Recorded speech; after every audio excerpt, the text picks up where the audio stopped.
Assalamualaikum warahmatullahi wabarakatuh. Perkenalkan, nama saya Sandy Septian dari Prodi Akuntansi, kelas Akuntansi Reguler B.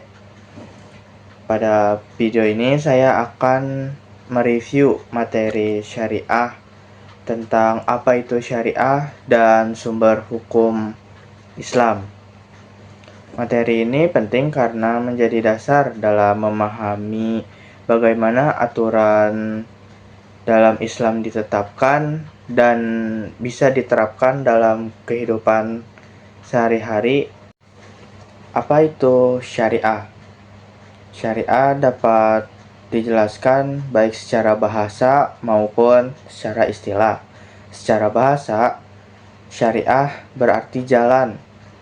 Sedangkan secara istilah, syariah yaitu peraturan Tuhan yang diperuntukkan untuk orang yang berakal sehat agar mendapatkan kebahagiaan dunia dan di akhirat. Syariat tidak hanya mengatur ibadah, tetapi juga mengatur hubungan antar manusia. Syariah sudah ada sejak manusia pertama, dan syariah mengalami penyempurnaan pada saat masa Nabi Muhammad SAW. Setiap zaman memiliki syariat atau hukum yang berbeda-beda. Contohnya pada zaman Nabi Adam, di mana pada saat itu tidak ada hukum mencuri, dikarenakan pada saat itu hanya ada Nabi Adam saja. Contoh lainnya pada saat zaman Nabi Ibrahim dan Nabi Ismail, di situ syariat sudah diterapkan. Contohnya ibadah haji. Tapi dalam masa itu terjadi penyimpangan di mana disebut masa jahiliyah. Pada saat itu orang jahiliyah melakukan haji yang dimana mereka namakan sebagai haji jahiliyah. Nah, pada saat itu orang yang diperbolehkan memakai kain pada saat tawaf hanyalah para bangsawan Quraisy saja. Selain itu, ada pula syariat yang dari zaman dulu masih digunakan sampai saat ini. Contohnya seperti puasa. Pada zaman kedatangan Nabi Muhammad SAW, syariah mengalami penyempurnaan, di mana di situ ada yang diganti maupun dihapus. Dihapusnya ini yang penyelewengan terhadap syariah. Nah, penyelewengan ini contohnya seperti yang pada zaman jahiliyah, di mana hanya bangsawan saja yang boleh menggunakan kain pada saat tawaf. Selanjutnya kita akan masuk ke istilah syariah. Istilah syariah secara agama yaitu bersifat mutlak, suci, dan benar.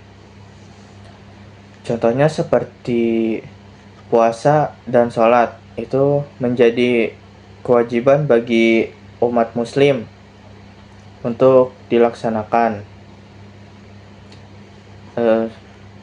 Habis itu ada syarat secara fikih, di mana bersifat relatif karena pemahaman tentang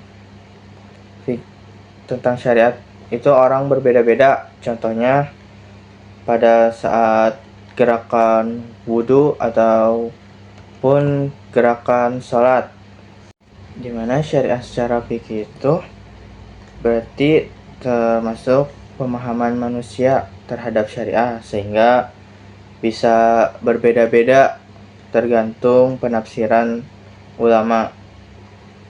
Nah, adapun core syariah yaitu menyembah Tuhan yang satu. Selanjutnya, sumber hukum Islam. Sumber hukum Islam adalah dasar rujukan dalam menetapkan hukum Islam, baik dalam ibadah maupun muamalah hubungan antar manusia. Tanpa sumber yang jelas, hukum akan bersifat subjektif atau semaunya. Nah, tanpa hukum yang jelas, hukum bisa dibuat semena-mena seenaknya manusia. Jadi, kita perlu menentukan hukum dari sumber yang jelas. Sumber hukum itu dibagi menjadi dua. Yang pertama adalah sumber hukum utama, al-adilah, al-asliyah, al-muttafaq alaih, dan juga sumber hukum sekunder, al-adilah, al-tabayyah, al-mukhtalafih. Sumber hukum utama itu adalah sumber yang sudah disepakati oleh semua ulama, di mana yang berarti sumber hukum itu telah disetujui oleh para banyak ulama sehingga bisa dilakukan. Selanjutnya ada sumber hukum sekunder. Nah, hukum sekunder ini masih diperselisihkan atau tidak semua ulama sepakat dengan sumber hukum ini. Nah, pada sumber hukum Islam ini kita hanya perlu mengetahui luar-luarnya saja, tidak perlu sampai ke akar-akarnya gitu. Jadi ada juga kewajiban yang tidak bisa diganti seperti sholat, zakat, puasa. Ada juga orang yang sudah kena hukum disebut mukhalafah, di mana dia sudah memasuki fase akil balik. Tapi akil balik tidak selalu berbarengan. Ada kalanya akalnya duluan atau baliknya.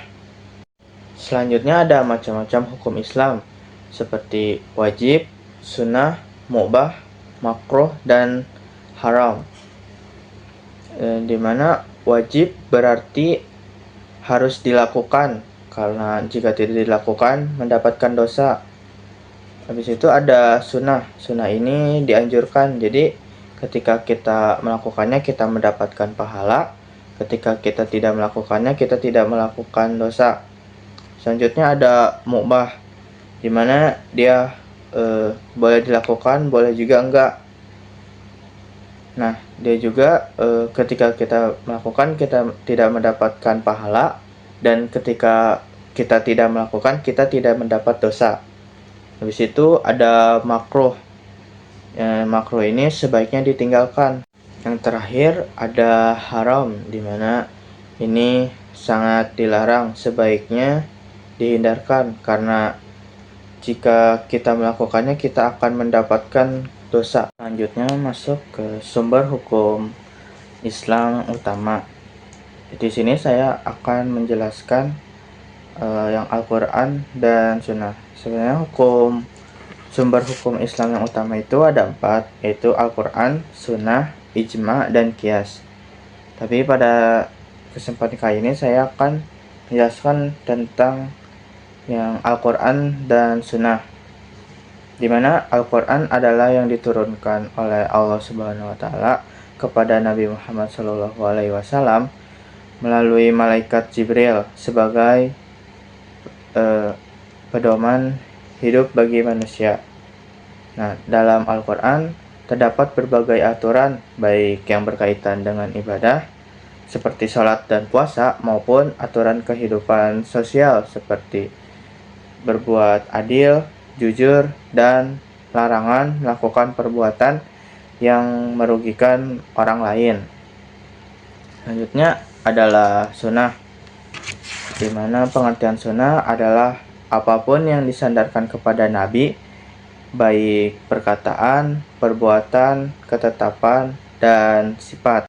Nah, sifat ini dibagi menjadi 2. Ada sifat khulqiyah atau akhlak perilaku, di mana yang berkaitan dengan akhlak atau kepribadian Nabi Muhammad, seperti jujur, amanah, fatwanah atau cerdas dan bijaksana, serta sabar, rendah hati, dan pemaaf. Ada juga sifat kholqiyah yang dimana berkaitan dengan fisik atau penampilan Nabi Muhammad. Contohnya seperti tubuhnya yang tegap dan memiliki wajahnya yang tampan dan berseri. Nah, tidak semua sunnah itu wajib kita ikuti. Sunnah itu dibagi dua, ada sunnah khusus dan juga sunnah umum. Sunnah khusus ini di mana hal-hal yang dikhususkan untuk Nabi dan tidak wajib kita ikuti. Contohnya seperti memiliki istri 9 dan juga tahajud wajib. Nah, ada juga sunnah umum, di mana segala perkataan, perbuatan, dan ketetapan Nabi yang berlaku untuk seluruh umat Islam dan dianjurkan untuk diikuti. Contohnya seperti puasa, serta bersikap jujur dan amanah. Nah, ada juga sumber sunnah Nabi Muhammad SAW. Yang pertama itu tradisi, di mana contohnya Nabi Muhammad memakai gamis. Ada selera, di mana contohnya itu seperti makan kurma dan juga wahyu.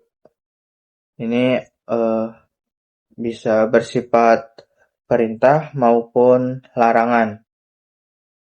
Kesimpulannya, syariah merupakan aturan hidup dalam Islam yang bertujuan mengatur kehidupan manusia agar lebih terarah, seimbang, dan berjalan adil. Sumber hukum Islam juga merupakan dasar rujukan dalam menetapkan hukum Islam, di mana tanpa hukum yang jelas, hukum akan bersifat subjektif atau semaunya. Mungkin itu saja yang bisa saya dapat sampaikan. Kurang lebihnya mohon maaf. Wassalamualaikum warahmatullahi wabarakatuh.